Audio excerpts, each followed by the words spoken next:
Hello inspector, என்னமோ சவால் விட்ட? எனக்கு எப்படியெல்லாம் கேவலமா பேசின? இதோ இப்ப ஸ்கூல்ல ரெஜிஸ்ட்ரேஷன் பண்ணிட்டோம், நாங்க வாங்கியாச்சு. நான் தான் பிரின்சிபல். என்ன செய்ய முடிஞ்சது உன்னால? தோத்து போன துக்கத்துல எங்களை மிரட்ட பாக்குறியா?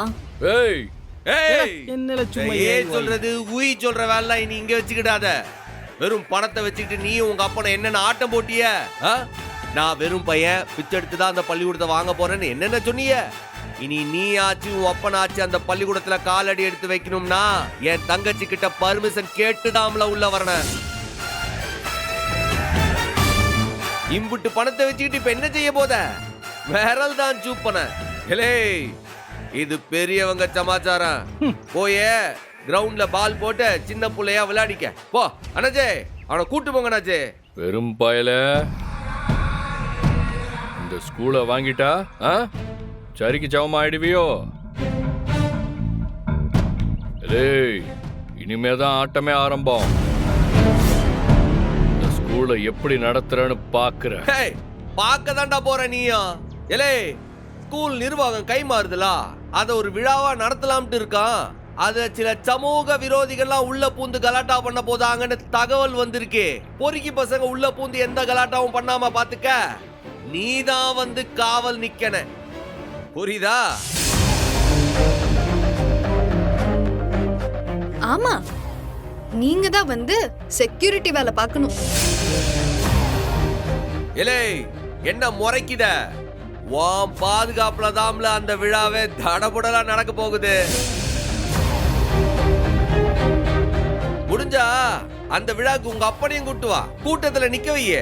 அப்படியே பயரஞ்சன் ஆபீஸுக்கு போன் அடிச்சு ஒரு வண்டியே வர வச்சிரு. ஏன்னா அங்க சில பேர் வயிறு பத்தி எரியும்ல, அணைக்க வேண்டாம். போலீஸோட பவரை பத்தி தெரியாம பேசிட்டு இருக்க. இந்த ஸ்கூல் இல்ல, உன் மளிகை கடையை கூட நடத்த விடாம பண்ணிடுவேன். ஜாக்கிரதை. எவ்வளவு தடவை முயற்சி பண்ணாலும் உன்னால அதெல்லாம் முடியலல்ல. அதுக்கெல்லாம் கொஞ்சம் புத்திசாலித்தனம் வேணும்ல, மண்டக்குள்ள கொஞ்சம் மூளை வேணும். அதெல்லாம் உனக்கு எங்க கிடக்கு? நீ வந்து புத்திசாலிகளோட மோதலாமா? எத்தனை தடவை தோத்து போனாலும் உனக்கு அறிவு வரல? அறிவு வராதா? இல்ல சோத்த திங்குதே இல்ல வேற என்னத்துல திங்க? இங்க உன்னை அடிச்சு தூக்கி போட்டு போயிட வேண்டாம். நீ ஒரு உண்மையான ஆம்பளையா இருந்தா மேல கைவேல வெயிலங்கல்ல.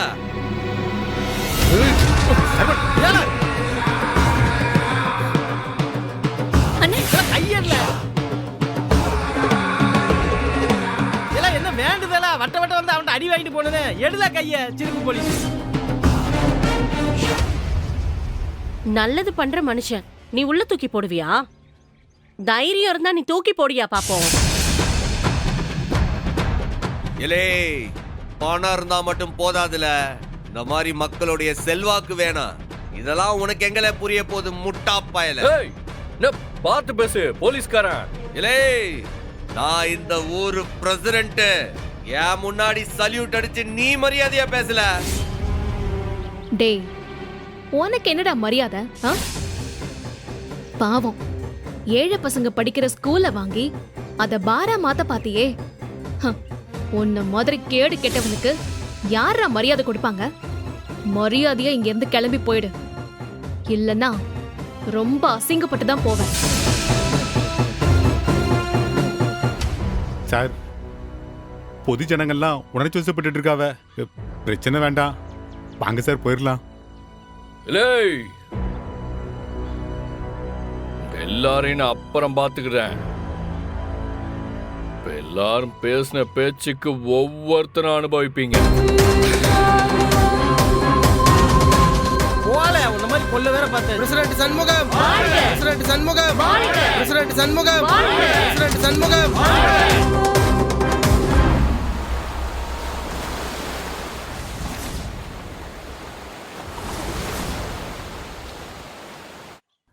ரத்னா மேடத்தை நான் இது வரைக்கும் கம்மியாக தான் எடை போட்டிருக்கேன்.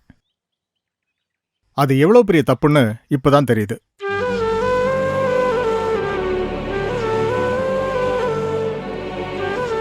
அவங்க ரொம்ப திறமையானவங்க. இந்த பதவி அவங்களுக்கு தான் சரியான பதவி.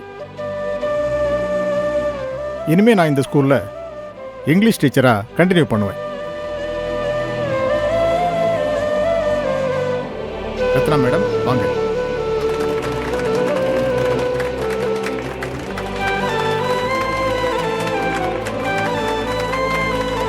இந்தாங்க மேடம் சாவி.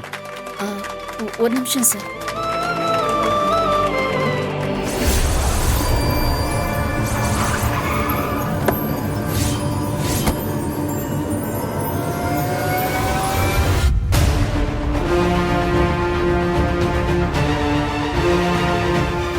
பா இது என்ன அவசியமா? ரத்னா பதவி ஏற்கிறத பார்த்தா நீங்க தாங்குவீங்களா? தாங்கித்தேனே ஆகணும். நான் தாங்கலைங்கிறதுக்காக இவன் என்ன ரிசைன் பண்ணிடுவாளா? இல்லை முத்துப்பாண்டி, நான் இங்கே இவளை வாழ்த்த வரல. எனக்குள்ளார நானே ஒரு வெறியை ஏற்றிக்கிட்ட தான் வந்திருக்கேன். ஒவ்வொரு தடவையும் நான் தோக்கும் போதும் ஜெயிக்கிறவனை பார்த்து என் வயிறு எரியுதில்ல. அந்த வயிற்றுச்சல் தான் என்னைய உசுப்பேத்தி மேலும் என்ன போராட வைக்குது. என்னைக்கா இருந்தாலும் கடைசியில ஜெயிக்க போறது நான் தான்ல. இருந்தாலும் இதெல்லாம் உங்களுக்கு சித்திரவதை தானயா? ஆமா, சித்திரவதை தான்ல. சித்திரவதைய அனுபவிச்சுத்தான் ஆகணும். அதை அனுபவிச்சாதான் இல்ல விடக்கூடாது, பழி வாங்கணும் அப்படின்னு ஒரு வெறி வரும். இவையெல்லாம் பதவி ஏற்கிறது எல்லாரும் பார்க்கும்போது என்னையே நானே கேவலமா பார்த்துக்கிடுவேன். வீட்டுக்கு போய் கண்ணாடி முன்னாடி நின்று என் முகத்தை பார்த்து நானே காரி உயிப்பேன். ஆக மொத்தத்துல எனக்குள்ளார நானே ஒரு வெறி ஏத்திப்பேன். இந்த வயசுல இதெல்லாம் தேவையா? இல்ல, எந்த வயசா இருந்தானாலே சௌந்தரபாண்டி தான். அந்த வெறும் பயதான். ஆறிவே ஊருக்குள்ள எந்த பய ஒரு மதிச்சிருக்கான்? படிக்காத கூமுட்டை. ஆறிவனை பார்த்தாலும் கிண்டல் பண்ணுவாங்க, கேலி பண்ணுவாங்க. இப்படிப்பட்டவன்ட்ட நான் தோத்து போய் நிக்க நல்லா இருக்கா இது? சொன்னா நீ தான் கேட்க மாட்டியே. இல்ல, கேட்க மாட்டேன்ல. நானு பறி கொடுத்தவன் நானு. போச்சே, எல்லாம் போச்சே. என் பொண்ணை தூக்கிட்டு போயிட்டான்.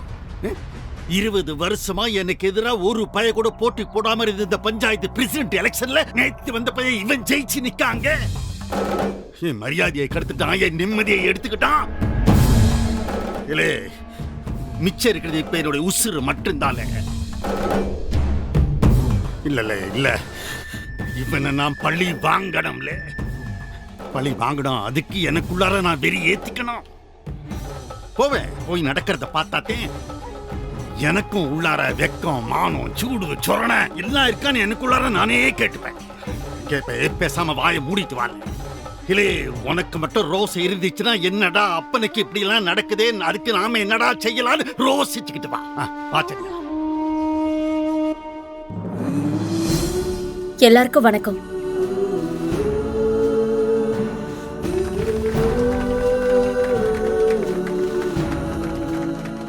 எல்லாத்துக்குமே என் அண்ணன் தான் காரணம். என் அண்ணன் தெய்வத்துக்கும் மேல.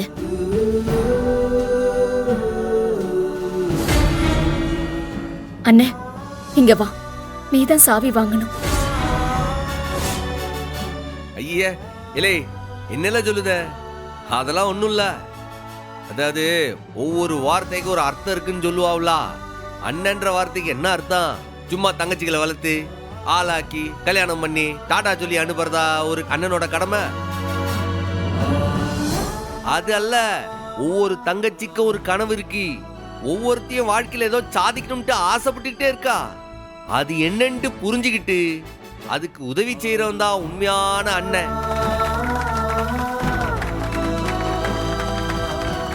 பார்த்தா என் தங்கச்சி ரத்னா இந்த பதவிக்கு எல்லா தகுதியும் இருக்கிறவ. நான் சும்மா அவ கூட நிக்க அம்பிடுறேன். இல்லே, இத நீ வாங்கணும்ல, உன் கையால வாங்கிக்க. அதான் அழகு. வாங்கு. இந்தாங்க மேடம்.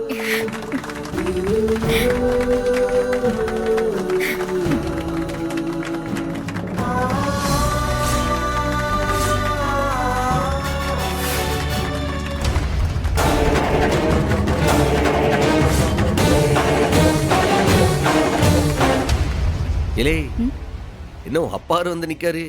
இவரு எதுக்கு வந்திருக்காரு இன்னைக்கு? தமாசா சொன்னதை சீரியஸா எடுத்துட்டு கூட்டு வந்துட்டானோ? யாருக்கு தெரியும்? வயிறு எரிவாரு, எரியட்டுமே, நமக்கு என்ன? அப்படியே சொல்லுத. அப்படின்னு நல்லா ஜோரா கை தட்டுவா.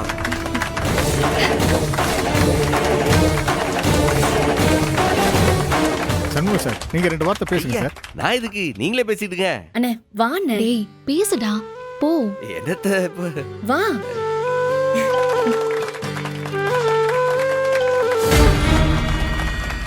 எல்லாருக்கும் வணக்கம். இன்னைக்கு நடந்துகிட்டு இருக்க இந்த விஷயத்தை பார்க்கும்போது எனக்கு இந்த ஸ்கூல்ல தான் சொல்லி கொடுத்த ஒரு கதை ஞாபகத்துக்கு வருது. நம்ம தேசப்பிதா காந்தியடிகள் இருக்கார்ல, அவரு சவுத் ஆப்பிரிக்கால வக்கீல் வேலை பார்த்துட்டு இருக்கும்போது ஃபர்ஸ்ட் கிளாஸ் ட்ரெயின்ல ஏறி போயிட்டு இருந்தாராம்.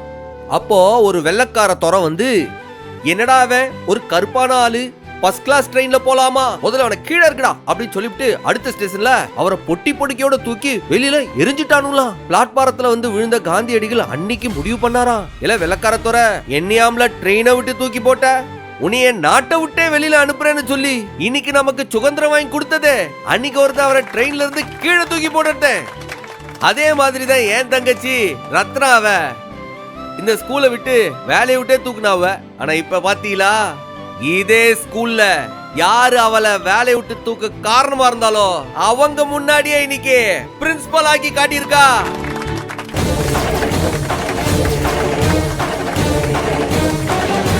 நீங்க என்னவோ நான் தான் இங்க சாதிச்சு விட்டேன்னு நினைச்சிட்டு இருக்கீங்க. நான் என்னத்தை செஞ்சு விட்டேன்? நான் ஒண்ணுமே செய்யலையே. உங்க எல்லாரையும் ஒண்ணு சேர்த்து அம்பிடுதே. சாதிச்சதெல்லாம் இந்த பள்ளிக்கூடத்துல படிக்கிற மாணவர்களுடைய பெற்றோர்கள் தானே. நல்லா கேட்டுக்கிடுங்க, இது நம்ம பிள்ளைங்க படிக்கிற பள்ளிக்கூடம், இது நம்ம பள்ளிக்கூடம், இது நம்ம பொறுப்பு, இது ஆண்டாண்டு காலம் தலைமுறை தலைமுறை இங்க இந்த பள்ளிக்கூடம் சீரும் சிறப்புமா நடக்கும், நடத்தி காட்டுதோம்.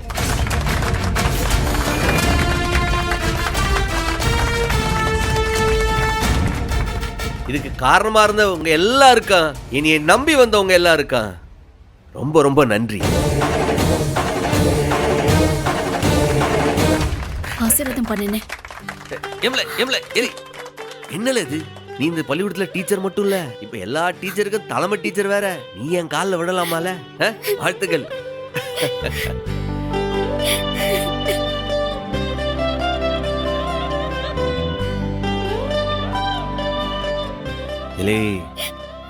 இந்த ஊரே நம்மள நம்பி இந்த பிள்ளைகளோட எதிர்காலத்தை ஒப்படைச்சிருக்காவ, உன்னை நம்பி இந்த பொறுப்பை ஒப்படைச்சிருக்காவ.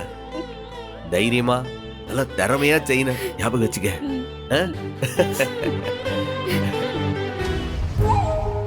எப்பா வாப்பா போயிருவோம். போவோம்லே, போலாம். நான் என்ன இதை பார்த்து சந்தோஷப்பட வந்தேனே, இல்லை இங்க தங்கறதுக்காக வந்தேன். நான் அப்படியே வயிறு கிடந்து காந்ததுல காட்டு தீயா எரியுது.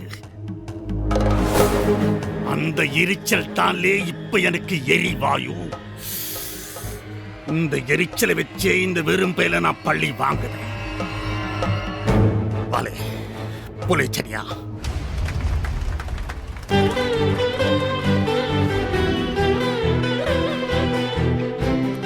இல்ல உட்காரு.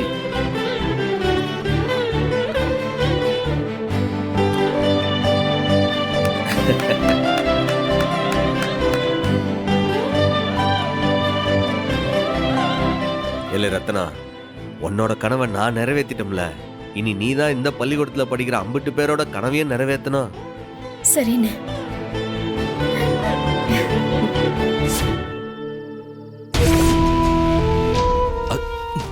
இப்ப நாம ஏதாவது சொன்னா சம்மு மேல இருக்கிற கோவத்தை நம்ம மேல காட்டுவாரு. அவர் எப்ப வாயை திறக்கிறாரோ அது வரைக்கும் நம்ம வாயை மூடிக்கிட்டு இருக்க வேண்டியதுதான்.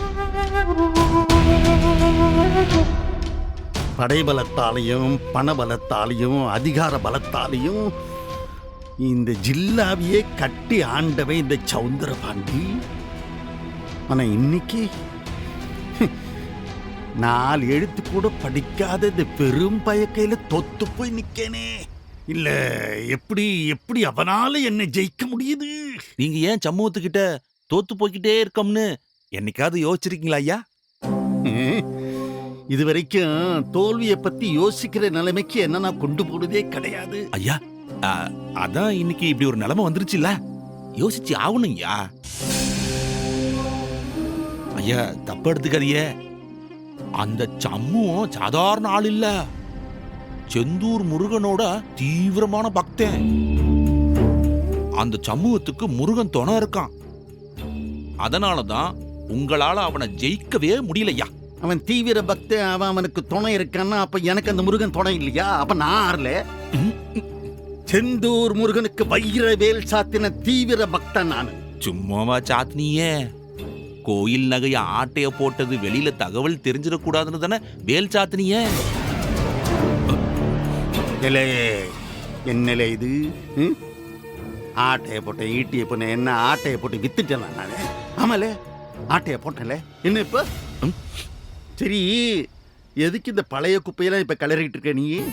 அது இல்லையா, அந்த முருகனுக்கு பண்ண பாவத்துக்கு தான் அவன் சம்மு ரூபத்துல வந்து உங்களை பழிதிக்கிறான் ஐயா. இல்லே, இப்ப நீ என்ன சொல்ல வர? நேரா சொல்லு.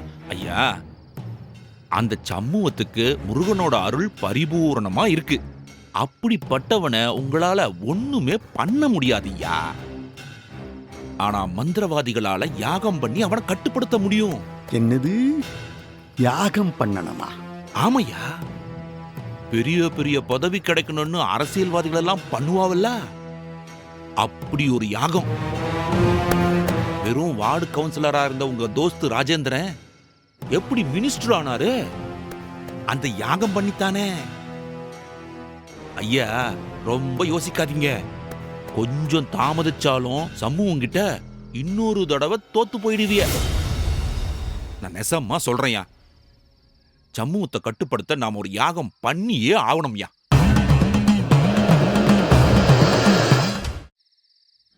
என்ன சனியன என்ன பண்ணணும்? அம்மா, யாகம் பண்ணணும். அது யாகமா? நாங்க பண்ணணுமா? அது என்னது? என்ன பண்ணணும்? அது தியாகம். வாயில தர்பைய போட்டு பொசுக்க தியாகம் பண்ணணும்னு சொல்லுதாங்க. ஒரு குடும்பம் நல்லா இருக்கணும்னா அவங்க காசிக்கு போய் அவங்களுக்கு பிடிச்சது ஏதாவது தியாகம் பண்ணிட்டு வரணும் அப்படின்னு அவன் சொல்லுதான். இப்ப உனக்கு கூட உருளைக்கிழங்குன்னா ரொம்ப பிடிக்கும். நீ காசிக்கு போய் உருளைக்கிழங்கு மேல சாப்பிடுறதுல தியாகம் பண்ணிட்டு வந்தீங்கன்னா உனக்கு சீக்கிரமா உடம்பு சரியாயிடும். இப்ப எனக்கு பிபி இருக்கு இல்லையா, ஏதாவது தியாகம் பண்ணா என் உடம்பு சரியாயிடும்னு தியாகம் சொல்லிட்டு இருக்கான். யாரு நீங்க தியாகம் பண்ண போறீங்களா? அப்படின்னா என்னன்னு உங்க பரம்பரைக்கே தெரியாதே. ஆமா, உன் பரம்பரை பெரிய அள்ளி அள்ளி கொடுத்த பரம்பரை பாரு. ஏன் பரம்பரையை பத்தி பேசுதே? போடி வேலையை பாரு, போடி. என்ன பிரச்சனை? உங்க அப்பா உனக்காக தியாகம் பண்ண போறாராம். என்னன்னு நீயே கேட்டு தெரிஞ்சுக்கோப்பா. என்னப்பா? இல்ல, இந்த சமூகத்தை ஒழிக்கிறதுக்கு சனியன் ஒரு வழி சொல்லுதான்.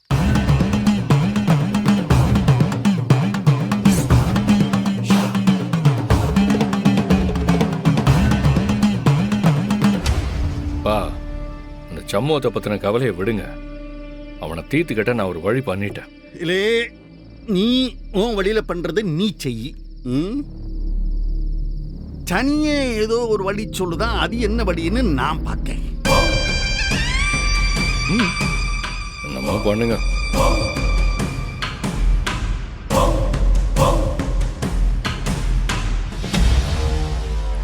சனியா, என்னைய எதுக்கணும்னு நினைக்கிற அந்த வெறும் பையன் இந்த மண்ணு மேல நடக்கவே கூடாதுலே. அதுக்கு என்ன செய்யணுமோ அதுக்கான ஏற்பாடெல்லாம் செய்யல. பண்ணிடலையா? நான் பாத்துக்கிறேன், பண்ணிடுறேன்.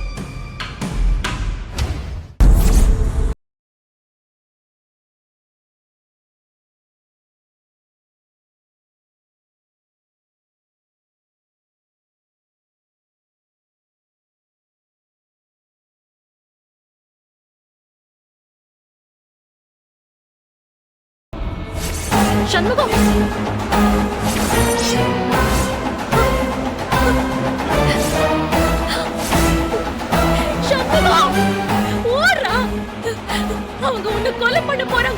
சண்முகம் ஓடு சண்முகம்.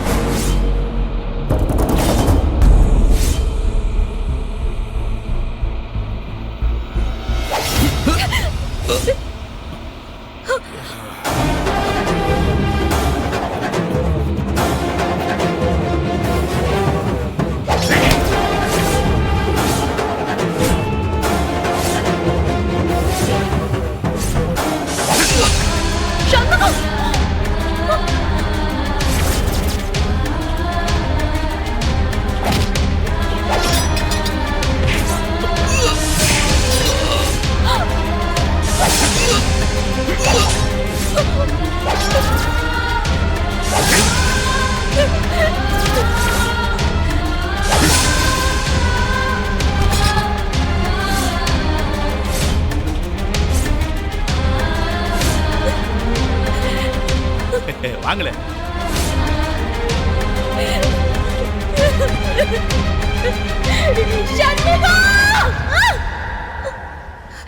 சண்முகம்